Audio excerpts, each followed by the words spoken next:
Какво би се случило, ако България се ядоса и реши да атакува Европа? Първата стъпка би била мобилизация на армията и атака срещу Северна Македония.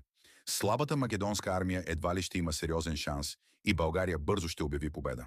Сърбия би опитала да се притече на помощ на Македония, но българските сили биха нанесли съкрушителен удар, поемайки контрол над сръбска територия.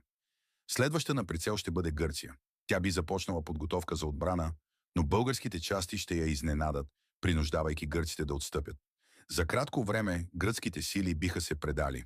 Крайната амбиция на България ще е да си върне изгубените територии и окончателно да завладее Румъния.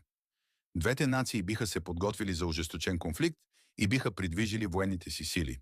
Румъния може да вземе ранно надмощие, изглеждайки неудържима, но България ще предприеме мощна контратака, изтласквайки румънците назад и напълно променяйки хода на войната.